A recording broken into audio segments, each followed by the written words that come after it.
The Hungarian priest whose arrest sparked off the people's revolt in Romania has been told it is not yet safe for him to return to his church in Timișoara. Pastor Laszlo Tokes is at a Romanian mountain retreat in the village of Minău. He has been openly conducting services, but protected by armed guards. In a Romanian mountain village far from the recent fighting, the faithful are called to prayer. Today's preacher is the most famous man in the country, Laszlo Tokes, the pastor whose arrest and beating was the first spark for the revolution.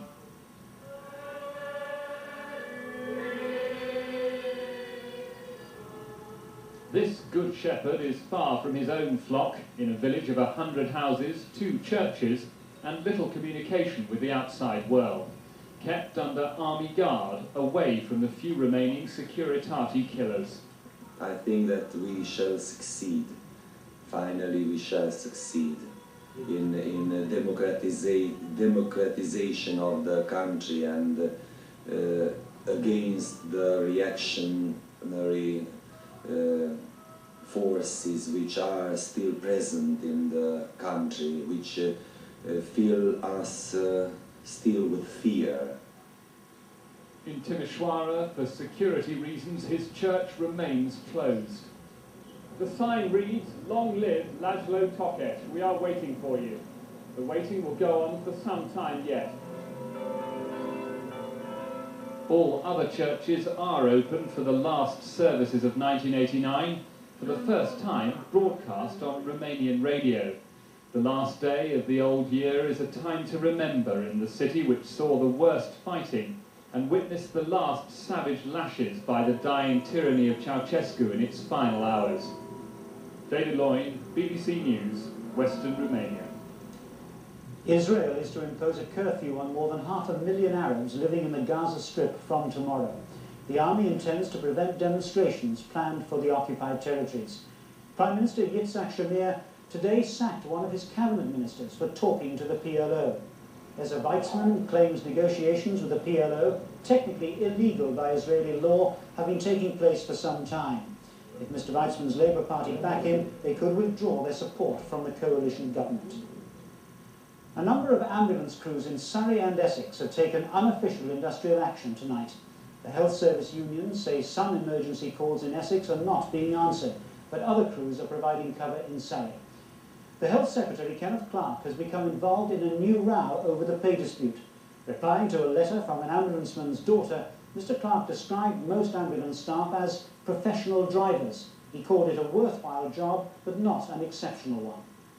Lisa Mitchell from Nottingham wrote to Mr. Clarke asking why her father and his colleagues in the ambulance service were paid less than police and firemen. But when the Health Secretary replied in a letter to a Nottingham newspaper, he said the vast majority of ambulance staff had no paramedic training and were just professional drivers. He's given himself a 10.3% rise, and he doesn't even know what the ambulance people are doing. He doesn't even know what kind of job they have to do and what they have to see and go through when you see road smashes and plane smashes like the M1 disaster. I'm very proud of what Lisa's done. Lisa's obviously got a very good concept of what the ambulance service is about, which is exactly what Mr. Clarke doesn't seem to have. You've seen his reply. What do you think of that? I'm absolutely disgusted. To class me as a professional driver after 13 years service on accident and emergency work is, as I say, it is disgusting.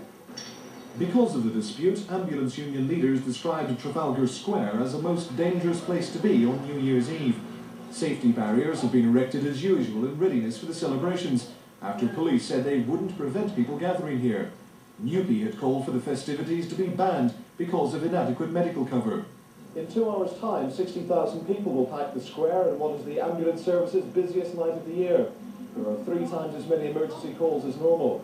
This year, the Army, police and voluntary organisations will deal with emergencies.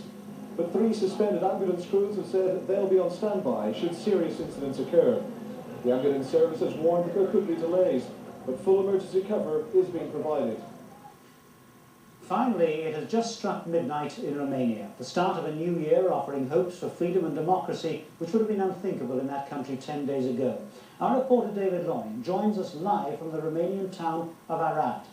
David, there don't seem to be many people celebrating the New Year on the streets tonight. Well, as you can see, this square where just over a week ago there were thousands of people performing a revolution. Tonight there's hardly a person on the street. Many are frightened of coming out. They're frightened of the possibility of a few Securitati commandos still being on the streets. There was one shooting incident on the outskirts of this town today. Most people are preferring to spend the New Year, an important holiday, at home with their families. David, has Romania yet fully reached the point where any kind of celebrations are really justified? Well, certainly tonight, as you can hear, there are church bells, and many people are happy. This is a revolution which has put a smile on almost every face you see. But it's not stable yet. The government, you remember, is trying to put together something from nothing. There's been no political culture in this country, with 1 in 5 persons possibly a police informer.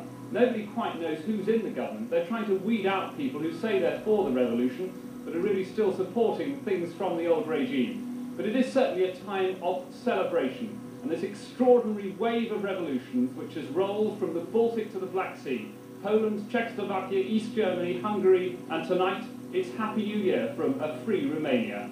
David, Happy New Year to you as the church bells ring out in Romania tonight. And everyone in BBC Television News joins me in wishing you a peaceful, happy and prosperous New Year. Good night.